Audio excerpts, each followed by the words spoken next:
नमस्कार साथियों, मैं वैभव आपका एक बार फिर से वैभव एजुकेशन हब में स्वागत करता हूं। साथियों, आज से हम मैथ्स पढ़ने जा रहे हैं पैट के लिए। जो ये 8 से 10 क्लासेस आएंगी आपके लिए। पैट्स में जो भी क्वेश्चंस आएंगे वो इन्हीं क्लासेस में से आपको देखने को मिलेंगे। अच्छा, सबसे पहले बात करते हैं हमारे पैट में मैथ्स में आता क्या है। सर, मैथ्स में पैट में क्या आता है? 20 क्वेश्चन तो डीआई के आते हैं, ठीक है सर, और 5 क्वेश्चंस आते हैं अलग अलग चैप्टर्स से। ये 20 क्वेश्चंस जो आते थे डीआई के, ये हमने कंप्लीट कर लिए हैं अपने किस में, 8 क्लासेस में हमने ये कंप्लीट कर लिए हैं। आप चैनल को विजिट कीजिए और इन 8 के 8 क्लासेस को देखिए, आपके ये 20 नंबर 100% पक्के हो जाएंगे। अगर इन 20 क्वेश्चंस में थोड़ी बहुत कमी रहती है तो ये जो 20 क्वेश्चंस आते हैं ना, ये इसी चैप्टर, ये जो 5 क्वेश्चंस आएंगे इन्हीं में से आते हैं। जैसे प्रतिशत होता है, जब डीआई हम निकाल रहे थे तो उसमें बहुत सारी जगह हम यूज़ कर रहे थे प्रतिशतता का, एवरेज का, ये सब चीज़ें। वही जो चैप्टर्स हैं जो हम डीआई में यूज़ कर रहे थे चैप्टर्स, उन चैप्टर्स के स्पेसिफिक सवाल ये 5 आते हैं। इसमें क्या क्या सब्जेक्ट आ जाता है? एक तो परसेंटेज आता है, प्रतिशतता, एक आपका औसत पूछा जाता है, एक आपका वर्गमूल से सवाल आए थे लास्ट ईयर, और एक आपका सरलीकरण, सिंप्लीफिकेशन। इन चैप्टर्स से आपके सवालों को देखने को मिला था, इन 4 चैप्टर्स से। तो हम इन चैप्टर्स के सवाल डेली के, अब हमने ये 20 क्वेश्चंस जो आते थे डीआई के, उन पे तो वर्क कर लिया हमने, 8 क्लासेस में ये डीआई पढ़ चुके हैं हम कंप्लीट। अब ये जो 5 क्वेश्चंस हैं इन पे हम वर्क करेंगे, इन चैप्टर्स को पढ़ेंगे, रोज इनके 4-4, 5-5 सवाल हम करेंगे, कम से कम 20 सवाल एक क्लास में करेंगे। जब तक 8 क्लासेस कंप्लीट होंगी, आप आराम से 150 से 200 क्वेश्चंस कर रहे होंगे और उन्हीं में से आपको सवाल देखने को मिलेंगे डिजिट्स चेंज होने के बाद, ठीक है। अच्छा, जब आप इन चैप्टर को कंप्लीट कर रहे होगे ना, जब इन चैप्टर को, इन 5 क्वेश्चंस के लिए आप तैयारी कर रहे होगे, इन 5 नंबर के लिए आप जब तैयारी कर रहे होगे, तो जो ये 20 नंबर है ये आपके खुद ब खुद पक्के हो रहे होंगे। कैसे? कि भाई जो परसेंटेज पूछा जाता है डीआई में वो यहाँ से आप पक्का कर लेंगे, जो औसत पूछा जाता है डीआई में वो आप यहाँ से पक्का कर लेंगे। तो दोनों जगह आपको इसका फायदा होने वाला है। अगर आपने कभी भी मैथ्स नहीं पढ़ा फिर भी आप इन क्लास उसके देखेंगे तो आपके मैथ्स में ठीक ठाक स्कोर आ जाएगा। तो अब हम क्या करते हैं, एक एक करके चीज़ों को समझने की कोशिश करते हैं। पहले मैं आपको थोड़ा थोड़ा सा बेसिक बताता चला जाऊंगा और 2-2, 3-3 सवाल आज मैं कराता हुआ चला जाऊंगा, क्योंकि जब बेसिक बताएंगे तो वीडियो बहुत लंबी हो जाएगी। तो आज इतने सवाल हम एक एक टॉपिक के नहीं लेंगे, बेसिक जानेंगे, 2-4 सवाल करेंगे, बेसिक जानेंगे, 2-4 सवाल करेंगे, ठीक है, हर टॉपिक का, प्रतिशतता का, वर्गमूल का, औसत का, सभी का। और कल से हम स्पेसिफिक 5-5 सवाल चारों टॉपिक्स के लगभग 20 सवाल एक क्लास में करेंगे हम कल से, ठीक है। अच्छा, समझते हैं सबसे पहले हम वर्गमूल, ठीक है सर। और वर्गमूल को हम क्या कहते हैं? स्क्वायर रूट, ठीक है सर। आज हम इसे समझेंगे क्या होता है।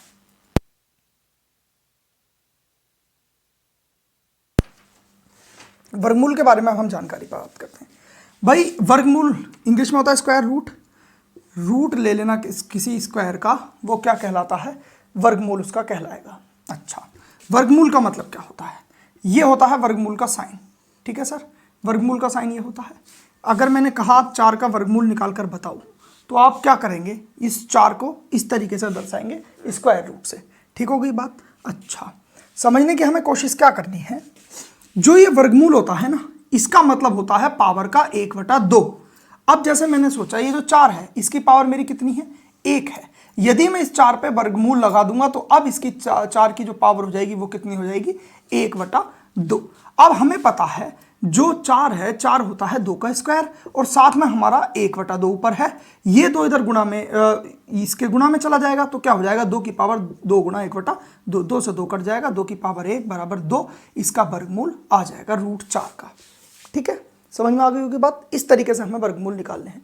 वर्गमूल निकालने के लिए आपको सबसे जरूरी क्या है? 1 से लेकर लगभग 30 तक के आपको स्क्वायर बहुत अच्छे से याद होने चाहिए। आप आज ही 1 से लेकर 30 तक के स्क्वायर अच्छे से याद कर लेना।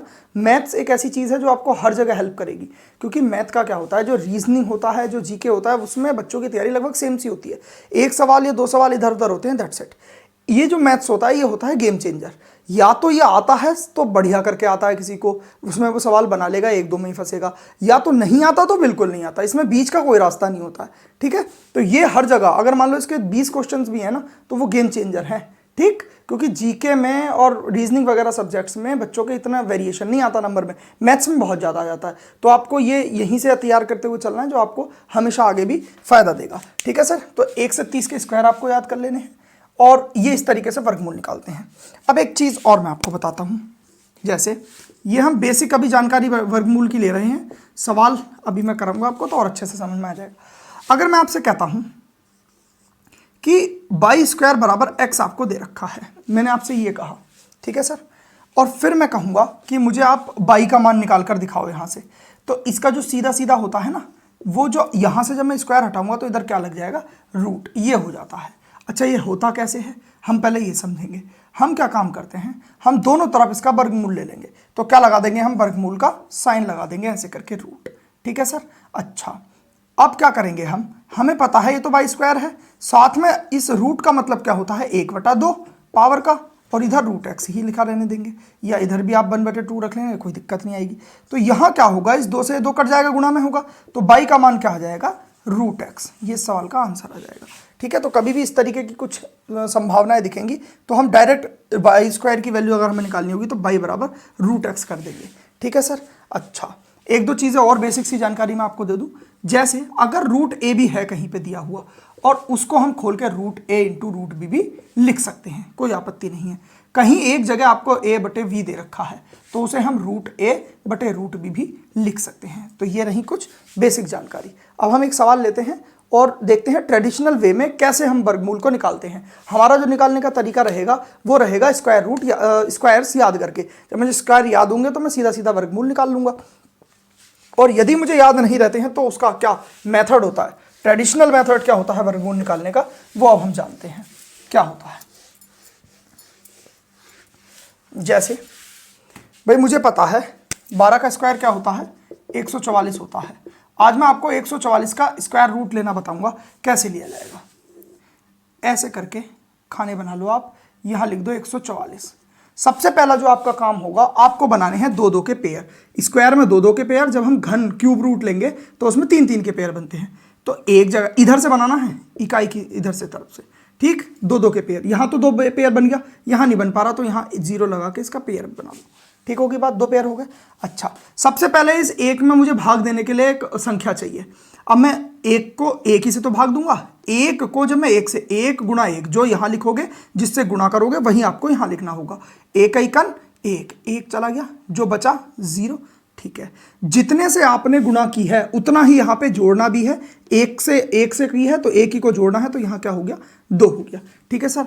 अब क्या बचा, अब आप समझने की कोशिश करो। अब हम 4 नहीं उतारेंगे भाग की तरह, हमें पूरा जोड़ा उतारना है क्योंकि हम स्क्वायर रूट ले रहे हैं। तो हमने 44 का 44 उतार लिया।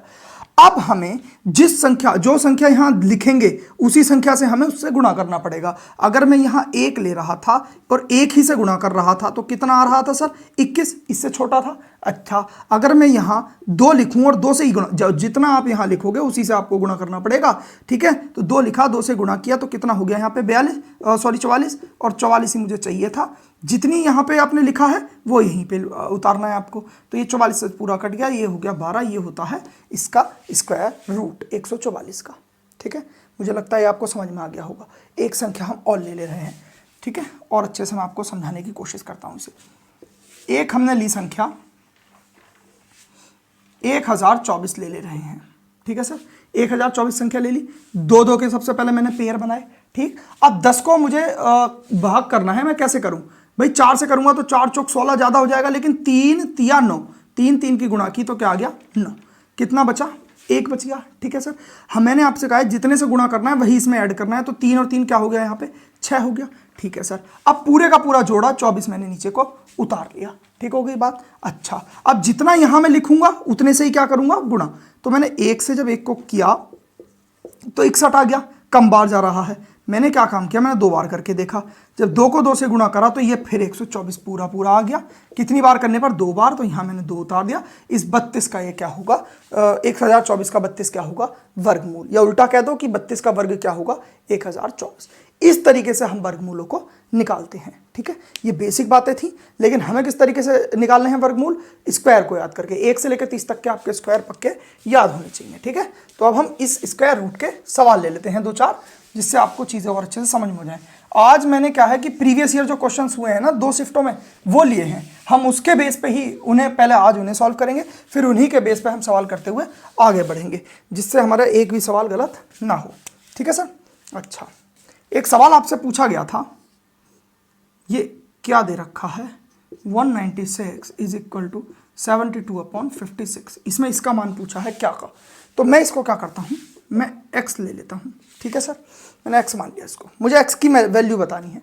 तो हमने आपसे क्या कहा है कि इस रूट का क्या मतलब होता है, पावर 1/2, ठीक है। तो यहाँ x की पावर 1/2 है बटे यहाँ 196 की पावर 1/2 है, बराबर 72/56 मुझे दे रखा है।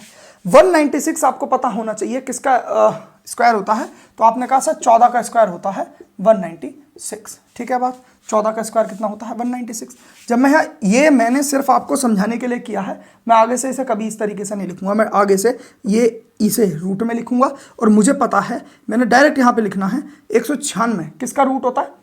आपने देखा है ना कि जब मैंने भी आपको बताया है कि जब इस एक ब्रैकेट में पूरा a/b दिया हुआ होता है तो इसे हम रूट a/रूट भी लिख सकते हैं, सेम ही चीज़ें होती हैं। तो वही मैंने यहाँ पे किया भाई, रूट x अलग कर दिया और 196 का मुझे पता है वर्गमूल कितना होता है 14, वो मैंने अलग कर दिया, बाकी चीज़ें मैंने ऐसी तोड़ दी।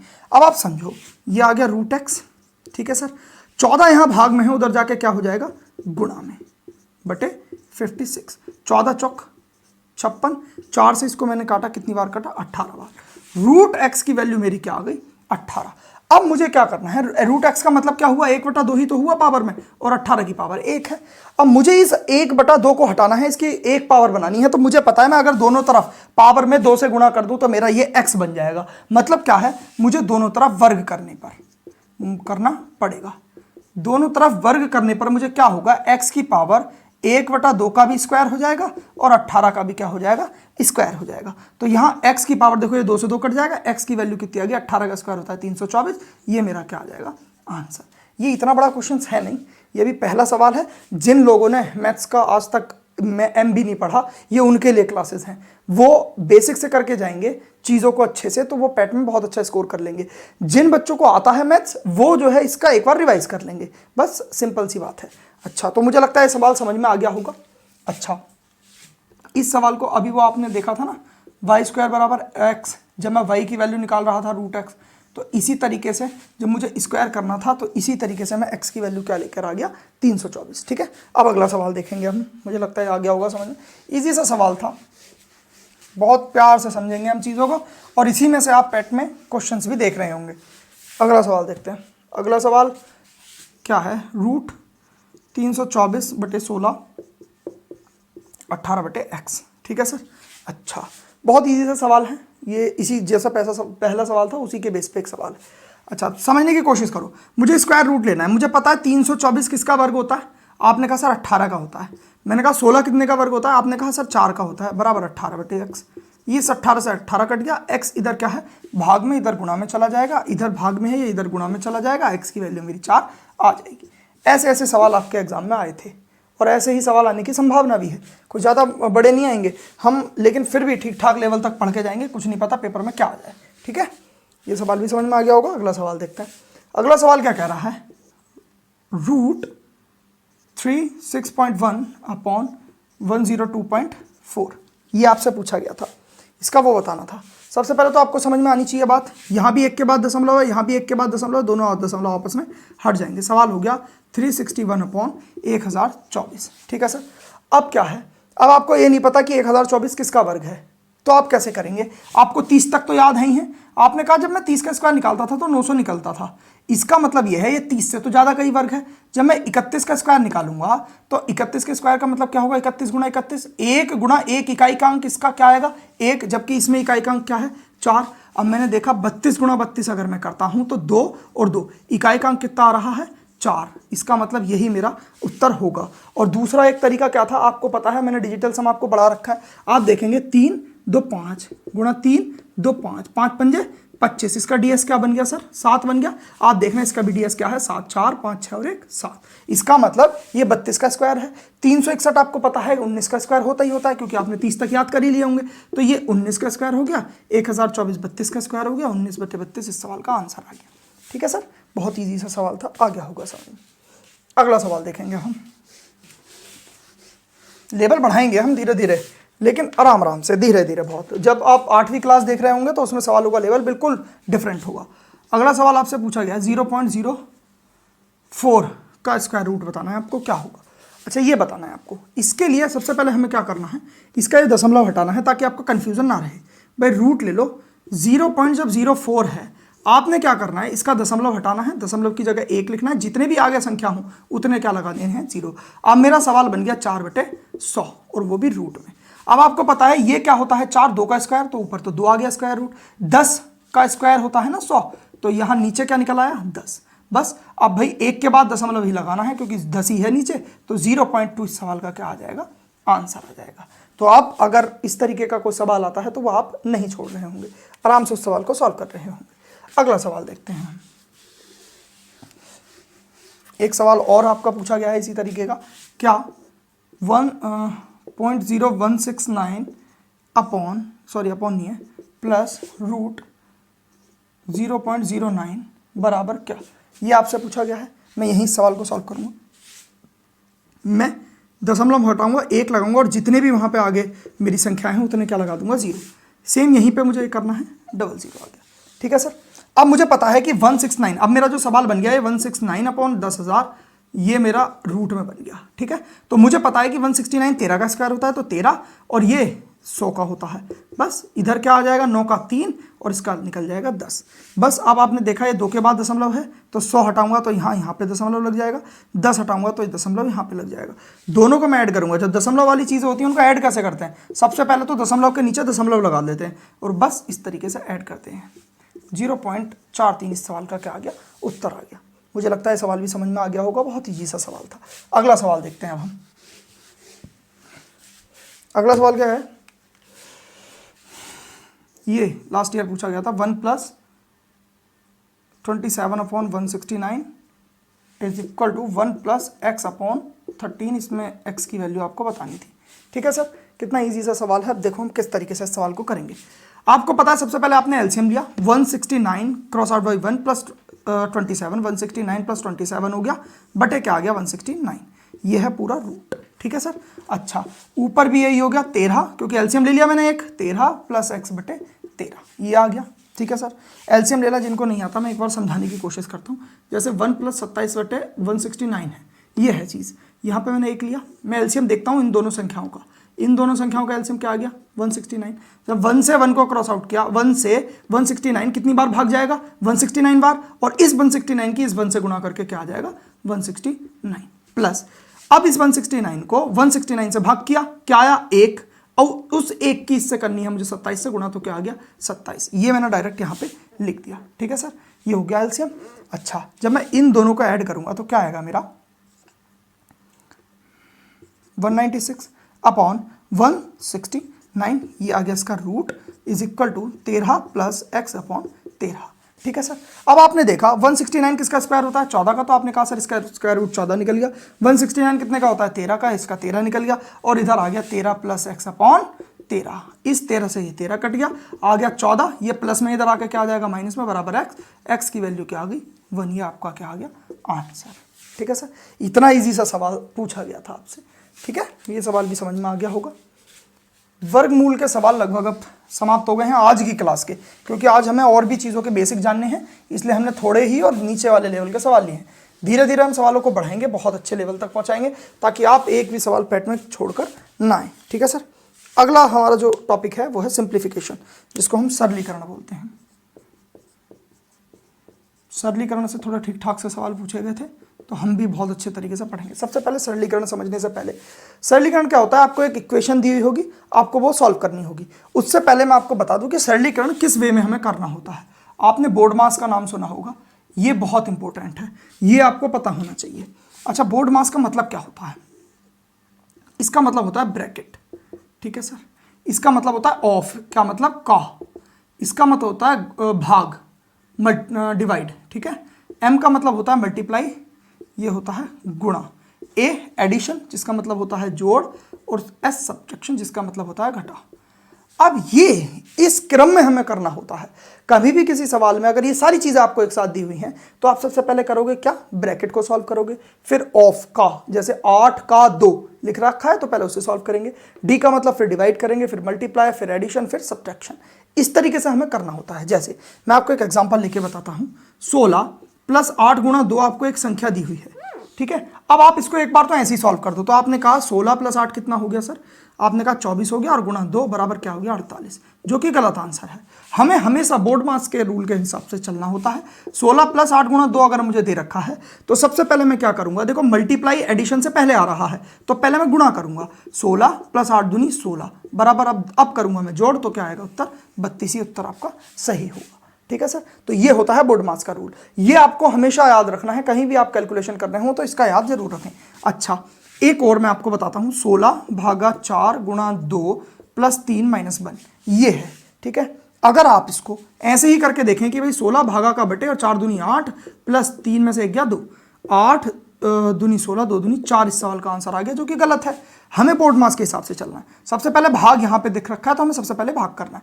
4 से मैंने 16 को भाग गया 4, फिर आ गया गुणा 2 प्लस 3 माइनस 1, 4 दूनी 8 प्लस 3 माइनस 1, 8 और 3 11, और 11 में से 1 गया, कितना आ गया सर मेरा, आपने कहा सर 10, इस सवाल का क्या आ गया उत्तर आ गया। ठीक है सर,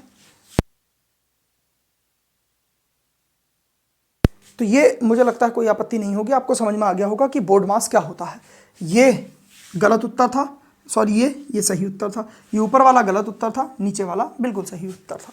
ठीक है, तो ये बोर्ड मास का रूल। सबसे पहला सिंप्लीफिकेशन जब आप पढ़ें तो सबसे पहले इसका ध्यान दें, ये इससे सवाल आते हैं, बोर्ड मास से सवाल लोग बहुत गलत करते हैं। बोर्ड मास आपको लिख लेना है, ये कॉपी में उतार लेना अपनी। अगला सवाल देखते हैं अब हम। अगला सवाल नहीं, सबसे पहले तो कुछ फॉर्मूले हैं जो आपको पता होने चाहिए सरलीकरण के लिए। बहुत छोटे छोटे से फॉर्मूले हैं। ए प्लस बी का whole square, A square plus B square plus 2ab, A minus B का होल स्क्वायर आपको पता होना चाहिए, A square plus B square minus 2ab। ठीक है सर, आपको ए प्लस बी की होल क्यूब का पता होना चाहिए, ए की क्यूब प्लस बी की cube plus 3ab into A plus B. ठीक है सर, ए माइनस बी का होल क्यूब आपको पता होना चाहिए, जो होता है ए की क्यूब माइनस बी की cube minus 3ab into A minus B. ठीक है सर, आपको A square minus B square का फॉर्मूला पता होना चाहिए, जो होता है A plus B into A minus B. आपको ए की क्यूब प्लस बी की क्यूब का फॉर्मूला पता होना चाहिए, जो होता है A plus B into A square plus B square minus A B. ठीक है सर, अच्छा, आपको ए की क्यूब माइनस बी की क्यूब का फॉर्मूला पता होना चाहिए, जो होता है A minus B into A square plus B square plus A B. ठीक है सर, ये कुछ एक फॉर्मूले हैं, ये मोस्ट इंपॉर्टेंट है, आप इसको नोट डाउन कर लेना और इनको याद कर लेना। सिंप्लीफिकेशन में इनका भी यूज बहुत होता है। ठीक है, तो अब वीडियो को पॉज करके इनको लिख लेना। हम सवालों की ओर बढ़ते हैं धीरे धीरे। जैसे जैसे जो जो सवाल आते जाएंगे मैं आपको उसी वे में इन चीज़ों को समझाता चला जाऊंगा। ठीक है, अच्छा,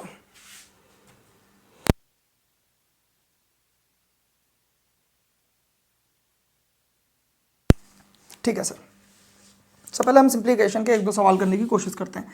जैसे आपको दे रखा है 800 भागा 64 गुणा 1296 भागा 36, ये आपको सवाल दिया हुआ है।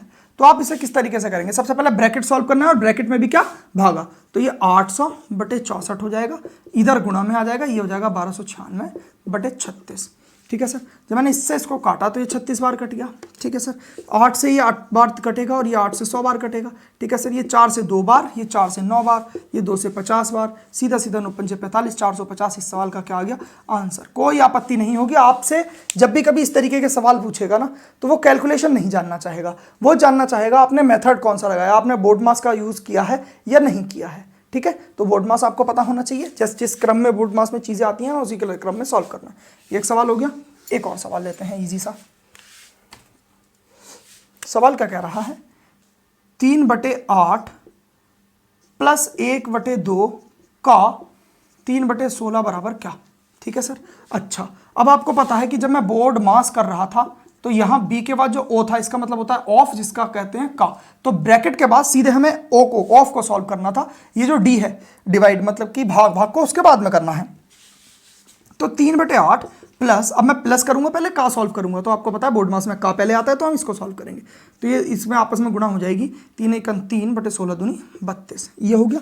अच्छा, अब इसका क्या लेंगे एलसीएम। एलसीएम क्या आ जाएगा इसका 32, 8 से इसे 4 बार कटाए, 8 चौक 32 और 4 की किससे 3 से गुणा होगी, 4 × 12 प्लस 32 से 32 एक बार और 3 × 3, ओवरऑल आ गया 15/32 इस सवाल का आंसर। ठीक है सर, कोई दिक्कत, मुझे नहीं लगता कोई दिक्कत हुई होगी। अगला सवाल देखेंगे अब हम।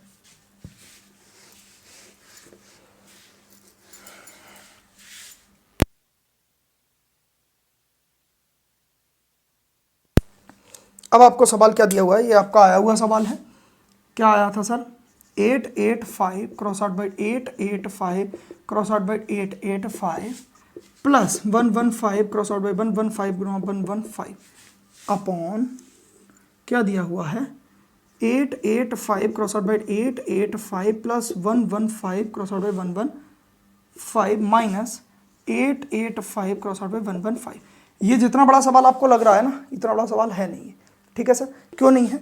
मैं क्या करता हूँ, मैं a बराबर 885 मान लेता हूँ और b बराबर 115 मान लेता हूँ। अब आपका सवाल a गुणा a बना, जो कि क्या बनता है a की क्यूब, प्लस b का मान क्या बन गया b की क्यूब, a b गुणा b b की क्यूब बटे नीचे करूंगा मैं, तो ये हो जाएगा a square plus B square minus A B.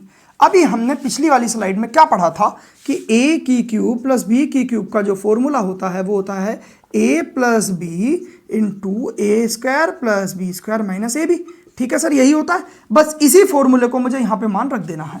a की क्यूब प्लस b की क्यूब की जगह क्या रख दूंगा मैं, a plus B into A square plus B square minus A B, और बटे में मुझे यही चीज़ दे रखी है A square plus B square minus A B. भाई इससे पूरा ये मेरा कैंसल आउट हो गया। मेरा जो आंसर आया है वो आया है ए प्लस बी। ये मेरा क्या आ रहा है, उत्तर आ रहा है। ठीक है, अब ए की जगह मेरा मान क्या रखा था 885 और बी की जगह 115। जब इनको ऐड करूंगा तो 1000 मेरे इस सवाल का क्या आ रहा होगा, आंसर आ रहा होगा। कितना इजी सा सवाल था, बस आपको फॉर्मूले पता होना चाहिए थे, आपका आंसर आ जाना था। ठीक है, तो मुझे लगता है सवाल समझ में आ गया होगा। सरलीकरण के आज हम यही सवाल रखेंगे। अगला टॉपिक लेते हैं हम, ताकि जो है आपको सारे टॉपिक में बेसिक से बता पाऊँ, ज़्यादा बड़ी वीडियो भी ना हो, आप आसानी से देख भी पाएँ। हम कल से प्रॉपर सवाल करेंगे अच्छे से। ठीक है, अगला जो टॉपिक है वो है प्रतिशतता।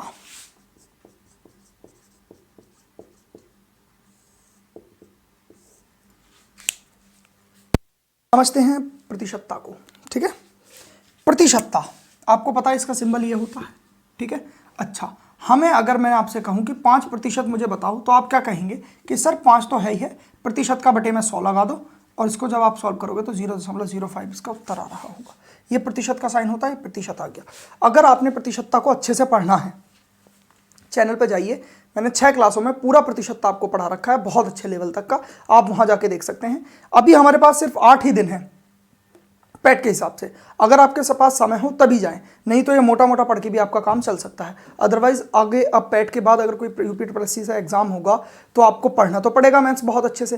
तो यदि आपके पास समय है तो प्रतिशतता पूरा अच्छे से पढ़ के आइए, और नहीं है समय तो यहीं से पढ़ लीजिए। मैं काम चलाऊँ तो आपको पढ़ाऊँगा यहीं पर, क्योंकि 8 दिन है, जो भी है हमें किसी भी हिसाब से पढ़ना है। ये मैंने आपके सामने एक फॉर्मूला लिखा है। इस फॉर्मूले का यूज़ हम कहाँ करते हैं, जब कभी आपसे कहे कि एक जगह आपको x% की वृद्धि और एक जगह y% की वृद्धि दी हुई है, आपसे कहे कि भाई टोटल वृद्धि बताओ कितनी हुई, या फिर आपको इस तरीके से कुछ पूछ ले कि x% की कमी हो और y% की कमी, कहीं आपसे ये भी पूछ सकता है और कहीं आपसे x% की कमी और y% की वृद्धि ये भी पूछ सकता है। इन सभी जगह मेरा जो फॉर्मूला लगेगा ये लगेगा। मैं एक उदाहरण की तरह से आपको एक चीज़ समझा दे रहा हूँ। कैसे? मैंने कहा कि भाई 20% एक शहर की जनसंख्या बढ़ती है पहले साल, दूसरे साल 10% बढ़ती है। आप मुझे बताओ कि टोटल कितनी बढ़ रही है 2 सालों में। इस तरीके का सवाल आएगा तो उसमें मुझे इस फॉर्मूले का यूज़ करना है। कैसे कि भाई 20 + 10 + 20 × 10 बटे 100। जब मैं इसको सॉल्व करूँगा तो मेरा 32% आंसर आ रहा होगा। ठीक है सर, देखो 20 10 30 और 2 32%। ठीक है सर, ये होता है तरीका इस फॉर्मूले को लगाने का। लेकिन आप अगर मुझसे प्रतिशतता पढ़े हुए होते तो आप इस तरीके से नहीं कर रहे होते। आप कैसे कर रहे होते? फ्रैक्शन बना के। फ्रैक्शन आपको बनानी आनी चाहिए। वो कैसे? जैसे अच्छा, फ्रैक्शन सीखने के लिए आप एक काम करना, मैं यहाँ बताऊंगा तो इतना तो हमारे पास समय नहीं है। प्रतिशतता की पहली क्लास आप देख के आना। प्रतिशतता की पहली क्लास में मैंने बेसिक ही चीज़ें बताई हैं और आपको फ्रैक्शन बनाना भी बताया है कि प्रतिशतता से भिन्न कैसे बनाते हैं। यहाँ मैं आपको बताता हूँ, जैसे 20% है, 20% की फ्रैक्शन बनेगी 20% का बटे में 100 बराबर क्या आएगा 1/5। यहाँ 10% की अगर मैं फ्रैक्शन बनाऊंगा तो बनेगी 1/10। इसी तरीके से तो ये जो नीचे वाली वैल्यू होती है इनिशियल वैल्यू। ठीक है, अब 5 मेरी थी जनसंख्या, 1 की वृद्धि होकर कितनी हो गई होगी 6। 10 मेरी इनिशियल थी अगले साल और 1 की वृद्धि होकर कितनी हो गई होगी 11। तो ये हो गई 50 से लेके 66 तक। ठीक है सर। अब मैंने यहाँ भी 2 से गुणा कर लिया, यहाँ भी 2 से गुणा, तो कितना हो गया सर, ये 100 हो गया, ये 132 हो गया। मेरी कितनी वृद्धि हुई है, 32% की। सिंपल। मैं इसे इस तरीके से सवाल को करता, इतना सा सिर्फ, क्योंकि मैं फॉर्मूले हो सकता है मुझे याद ना रहे पेपर में, तो मुझे बेसिक आना चाहिए, तो मैं बेसिक से इस तरीके से बना लूँगा। ठीक है। अच्छा, एक चीज़ और आपको समझने की ज़रूरत है, ये उतार लेना, फॉर्मूला इंपॉर्टेंट है। ठीक, और करना हमें किस तरीके से, इस तरीके से। ठीक। अच्छा, अब मैं आपको एक चीज़ और बताता हूँ। कहीं पर यदि x% की वृद्धि बता रहा हो और x ही प्रतिशत की कमी आपको बता रहा हो, तो उस केस में क्या होता है, हमेशा कमी होती है कितने की, x²/100 की। ये आपको याद रखना है। मैंने कहा कि एक शहर की जनसंख्या 10% बढ़ रही है और फिर 10% घट रही है, तो बताओ इस पर क्या प्रभाव पड़ेगा। तो आप क्या कहेंगे, सर 10²/100 की कमी होगी। इसका मतलब एक की क्या आएगी, कमी आएगी 1% की, क्योंकि 100 हो जाएगा, 100 से 100 एक बार कट जाएगा, 1% की क्या आएगी, कमी आएगी। ठीक है। तो मुझे नहीं लगता कि इसमें भी आपको कोई आपत्ति हुई होगी। अब क्या है, हम किस तरीके से करते हैं आपको पता ही है। हम इसकी फ्रैक्शन बनाते हैं, 10 से एक बार 11 हो जाता, 10 से 1% की कमी होकर एक बार 9 हो जाता, 100 से 99 हो जाता, 1% की सीधे सीधे हमें कमी देखने को मिल जाती। यदि मुझे फॉर्मूला याद नहीं रहेगा तो ये बेसिक से मैं इस सवाल को करूंगा। ठीक है, तो ये भी समझ में आ गया होगा। एक दो सवाल हम प्रतिशतता के कर ले रहे हैं आज, ये तो बेसिक सी चीज़ें थी जो हमें जाननी थी। हम कल से क्या करेंगे, प्रॉपर 4 से 5 सवाल, 4 से 5 सवाल हर टॉपिक के करेंगे और उन्हें बेसिक से अच्छे लेवल तक पढ़ेंगे। ठीक है। अच्छा, सवाल हम करने की कोशिश करते हैं। सवाल आपकी स्क्रीन पर आ गया होगा। कह रहा है एक देश की जनसंख्या पहले 10% की वृद्धि हुई, फिर 10% की कमी हुई। ये मैंने अभी आपको एग्जांपल समझा दिया है, तो और अच्छे से समझ में आ गया होगा आपको। ठीक है। अच्छा, एक और सवाल लेने की कोशिश करते हैं हमने कहा एक देश की जनसंख्या में पहले 10% की वृद्धि हुई, फिर 20% की कमी हुई, तो बताओ देश की जनसंख्या पर कितना एकल प्रभाव पड़ा।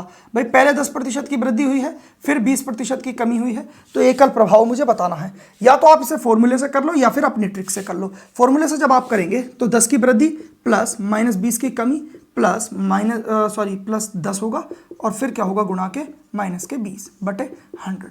इतनी एकल वृद्धि या कमी जो भी आएगी वो आ जाएगा। जब यहाँ से हमने सॉल्व किया तो ये -10 आया, प्लस ये नहीं रहेगा प्लस, क्योंकि ये प्लस माइनस माइनस हो जाएगा और माइनस प्लस क्या होगा, माइनस। 0 से 0 ये कट जाएंगे, आएगा 2 -के 12% की क्या आएगी, कमी आ जाएगी सर। ठीक है सर, कोई आपत्ति, मुझे नहीं लगता कोई आपत्ति होगी। अच्छा, हम इसे किस तरीके से करते हैं, 1/10 इसकी फ्रैक्शन बनाते। भाई मेरी जनसंख्या पहले इनिशियल 10 थी, जब 1 की वृद्धि होगी तो कितनी हो गई होगी, 11। ठीक है, 20% की फ्रैक्शन मेरी कितनी होती है, 1/5। पहले 5 थी, जब 1 की कमी हुई होगी तो कितनी हो गई होगी, 4। ओवरऑल मैंने देखा 50 से मेरी जनसंख्या 44 हो गई। मैंने दोनों तरफ 2 से गुणा कर लिया तो ये क्या आ गया, 88। कितने की कमी देखने को मिली मुझे, 12% की आंसर। ठीक है सर, इस तरीके के सवाल आपसे पूछे गए हैं और बहुत इजी सवाल होते हैं, तो मुझे नहीं लगता कि इसमें कोई आपत्ति हुई होगी। हम देखते हैं एक अभी पिछले प्रीवियस ईयर में जैसा सवाल आया है, इसी से रिलेटेड सवाल आया था वो और देख लेते हैं हम कैसा सवाल था वो।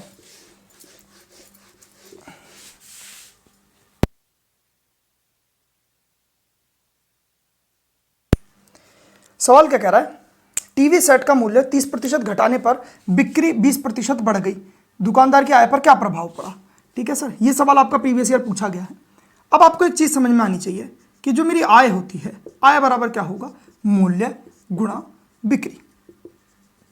मैंने आपसे क्या कहा, मैंने कहा सर आपका एक टीवी सेट बिका और प्रत्येक टीवी सेट का मूल्य कितना है, 200 रुपये, तो आपको आय कितनी हुई, 200 हुई नहीं हुई। मैंने कहा सर आपके 4 टीवी सेट बिके हैं और एक टीवी सेट का मूल्य 200 रुपये है, तो आपको आय कितनी हुई, 4 दूनी 800 रुपये की आय हुई। ठीक है सर, ये इस चीज पर डिपेंड करता है। ठीक है सर। अच्छा, अब ये कह रहा है कि इसमें तो 30% की कमी हुई है, ठीक है सर, और बिक्री में 20% की आपकी क्या हुई है, वृद्धि हुई है। तो आप बताओ कितने का आपको प्रभाव पड़ेगा। तो एक तो बेसिक तरीका है इसका, वही फॉर्मूले वाला, कैसे कि भाई -30% की वृद्धि प्लस 20% प्लस -30 गुणा 20/100। जब मैंने इसको सॉल्व करा तो मुझे पता लग गया, ये आ गया 10 माइनस के और यहाँ पे भी -3 दूनी 6 आ गया, -16% की क्या होगी सब, कमी आपको हो गई। ठीक है सर, इतने की कमी, उसकी आय में कितने की कमी होगी, -16% की। एक तो ये हो गया तरीका। दूसरा तरीका इस सवाल को करने का क्या होगा, वही अपना बेसिक तरीका, इसकी फ्रैक्शन बनाई 3/10 बनेगी। ठीक है सर, इसकी फ्रैक्शन 1/5 बनेगी। भाई 10 से 3 की कमी होकर मेरा मूल्य कितना हो गया, आपने कहा सर आपका मूल्य हो गया 7। फिर आपने जब 20% की बिक्री में वृद्धि करी है तो 5 से मेरा एक घट के जुड़कर कितना हो गई होगी बिक्री, 6।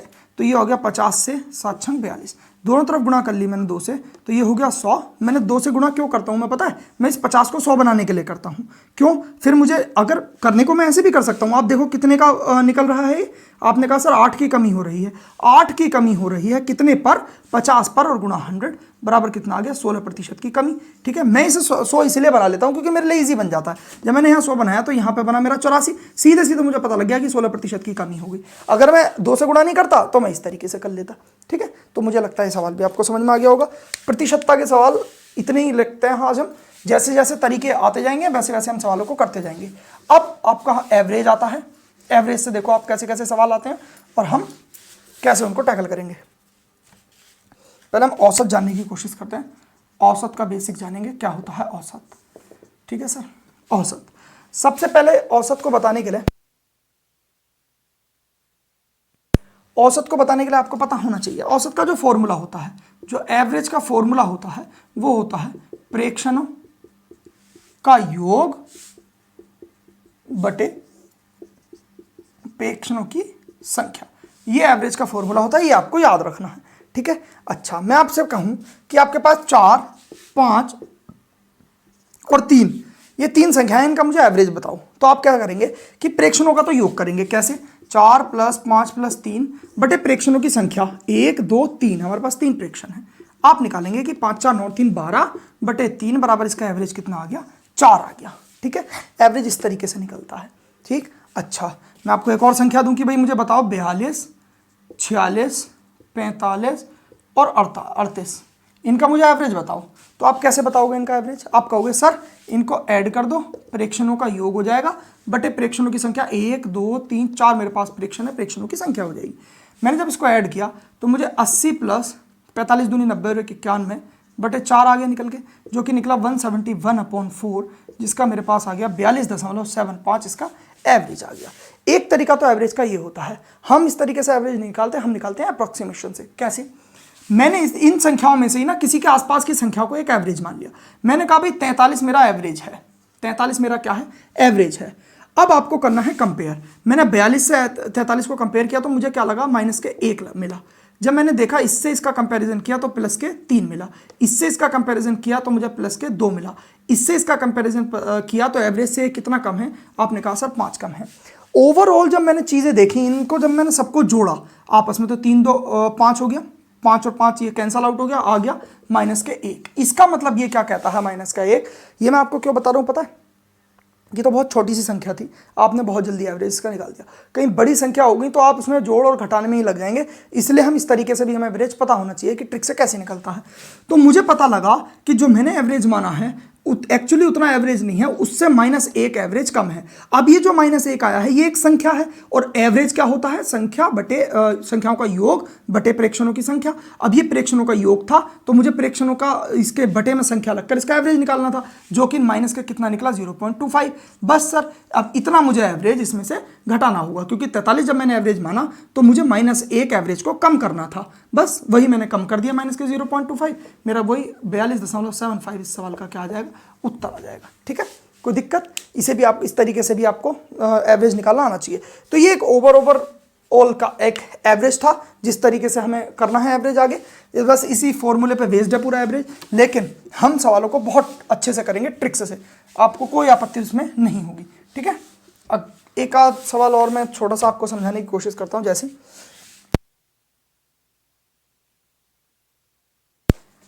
जैसे 3 संख्याओं का औसत, मैं ऐसे ही लिख दे रहा हूं सवाल, 3 संख्याओं का औसत आपको दे रखा है कितना, 6 आपको दे रखा, 16 दे रखा है, और 4 संख्याओं का औसत आपको दे रखा है 7, 13। इन सातों संख्याओं का आपको औसत बताना है, क्या होगा, आपसे ये सवाल में पूछा गया है। तो इस तरीके के सवालों को हम कैसे करेंगे, सबसे पहले हमें पता है 3 संख्याओं का औसत हमें 16 दे रखा है, तो मैंने क्या करा कि 3 संख्याओं का औसत दे रखा है, तो औसत क्या होता है, 3 संख्याओं का योग बटे 3 संख्याओं का प्रेक्षण। तो प्रेक्षण कितने हैं मेरे पास, 3 ही संख्या है ना, तो 3 ही आ जाएगा प्रेक्षण, और बराबर मुझे 16 दे रखा है। तो इन संख्याओं का योग कितना आ जाएगा, आप कहोगे सर 16 या 48। ठीक है, सेम इसी तरीके से हम जब इन संख्याओं का योग निकालेंगे, इनका योग क्या आ जाएगा, 13 गुणा में पहुंच जाएगा, ये जैसे ये गया गुणा में वैसे ये चला जाएगा। तो इन संख्याओं का योग क्या आ गया, 13 चौका 52, ये आ गया। अब आपको इनका आपस में बताना है, आपस में मिलाकर 7 संख्याओं का एक साथ एक एवरेज मुझे बताना है। तो वो क्या होगा, योग बटे संख्या प्रेक्षणों की।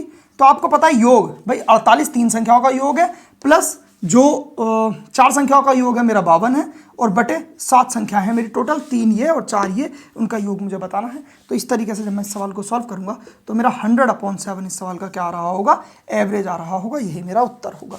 अच्छा, अगर आपको इस तरीके से समझ में नहीं आया तो मैं आपको समझाता हूं कि भाई मैंने वो 3 संख्याएं ना a प्लस बी प्लस सी मान ली, और बटे ये 3 संख्याएं, इनका एवरेज मुझे 16 दे दिया। यहां से मैंने a प्लस बी प्लस सी निकाला तो मेरा 16 × 48 आ गया। ठीक है सर। अब ये जो 4 संख्याएं हैं ये मैंने क्या माना, ये मान ली मैंने d plus E plus F plus G है मेरे पास, और बटे क्या आ जाएगा, इसको मैं हटा दे रहा हूं, बटे क्या आ जाएगा, 4 संख्याएं हैं बराबर 13। तो अब d plus E plus F plus G बराबर क्या आ गया, 13 चौका 52। ठीक है। अब इनका ये और ये दोनों को योग करके, ये भी तो प्रेक्षण हो गए पूरे, a plus B plus C plus D plus E plus F plus G, इनका तो योग हो गया बटे संख्या प्रेक्षणों की। तो प्रेक्षण कितने हैं मेरे पास, 7 बराबर, देखो इसका जो योग आ रहा था वो आ रहा था 48, और इनका योग कितना आ रहा था प्लस के 52, और बटे प्रेक्षणों की संख्या 7, ये आ गया 100/7। ठीक है। अब मुझे लगता है आपको बातें क्लियर हो गई होंगी। तो 100/7 इस सवाल का उत्तर आ गया। तो आज की कक्षा को हम यहीं तक रखेंगे। हमने चीज़ों को बेसिक आज चीज़ों का जाना है, और कल से हम क्या करेंगे, अब सवालों को लेंगे हम, प्रत्येक टॉपिक से 5-5 सवाल लेंगे। 8 क्लासेस में आपको कराऊंगा, इन्हीं 8 क्लासेस में से आपको पेट के जो 5 सवाल होंगे वो देखने को मिलेंगे, प्लस जो डीआई में आपकी ये बहुत ज़्यादा हेल्प करने वाले हैं। डीआई के 20 सवाल में से 10 सवाल आपको यही करा के देंगे। तो ओवरऑल ये जो पूरा वाक्य है ये 15 क्वेश्चंस का वाक्य है, आपको इसको छोड़नी नहीं है क्लास को, 8 की 8 क्लास कंप्लीट देख के जानी है। यदि आपने कभी मैथ्स नहीं भी पढ़ा फिर भी आपको ये क्लास देख के जानी है, आपको बहुत ज़्यादा हेल्प मिलने वाली है। अब आपके पास समय नहीं है, आपको फाइनल टच अपनी तैयारी को देना है, कहीं भी समय बर्बाद मत कीजिए, बस पढ़ते रहिए। ठीक है। और बाकी अगर वीडियो में कोई कमी रह गई हो तो आप मुझे कमेंट बॉक्स में सलाह दे सकते हैं, मैं उसको मानने के लिए बाध्य रहूँगा। और बाकी टेलीग्राम ग्रुप जरूर ज्वाइन कर लेना, उसमें इन जो भी सवाल हम करेंगे उसकी PDF आपको मिलेगी, प्लस जो ट्रिक्स से मैंने चीज़ें याद की हैं वो मैं वहाँ पे डालता रहता हूँ, आपको बहुत ज़्यादा हेल्प मिलेगी। और जीके का टारगेट डेज चल रहे हैं हमारे, अगर आपने वो वीडियोज़ देखी होंगी तो 4 दिन के टारगेट में हम कम से कम हमने 25 टॉपिक्स तैयार कर लिए होंगे अपने, और 25 टॉपिक्स का मतलब होता है कम से कम 8 से 10 सवाल, और बहुत इंपॉर्टेंट टॉपिक्स में कराता हूँ आपको, बताता हूँ आपको कहाँ से पढ़ना है, कैसे पढ़ना है। तो वो वीडियोस आप जरूर देख कर जाएं। पैट में 50 में से आप बहुत अच्छा स्कोर कर रहे होंगे। ठीक है। आपने कभी नहीं भी पढ़ा जीके तब भी आप बहुत अच्छे से स्कोर कर लेंगे जब उस वीडियो के अनुसार यदि आप चलते हैं तो। बाकी अगर कोई भी क्वेरी हो आपकी तो इंस्टाग्राम का लिंक डिस्क्रिप्शन में है, टेलीग्राम ग्रुप का लिंक भी डिस्क्रिप्शन में है, उसको भी आप ज्वाइन कर लेना। ठीक है। तो और अगर बेसिक से चीज़ों को समझना है, जैसे प्रतिशतता आपको करना है, आपके पास समय है तो आप चैनल पर जाइए, प्रतिशतता की एक पूरी प्लेलिस्ट बनी हुई है, 6 क्लासेस उसमें पढ़ चुकी हैं, और 6 की 6 बहुत ही अच्छे लेवल के सवाल हैं उसमें, बेसिक से हाई लेवल तक के सवाल हैं। तो आप वहाँ जाके चैनल पे विजिट कर सकते हैं। बाकी किस तरीके से पढ़ना है, सारी स्ट्रैटेजी वीडियोज़ अगर देखनी हो आपको तो, या पेट को कैसे निकालें उसकी स्ट्रैटेजी वीडियो भी मैंने बना के डाल रखी है, मैंने किस तरीके से तैयारी करी आप भी वो जान सकते हैं, और उसका कुछ ना कुछ उस पर आउटपुट ले सकते हैं, उस वीडियो से कुछ ना कुछ आपको सीखने को उससे ज़रूर मिलेगा। इसलिए आप चैनल को विजिट कर सकते हैं। आपका बहुत बहुत धन्यवाद।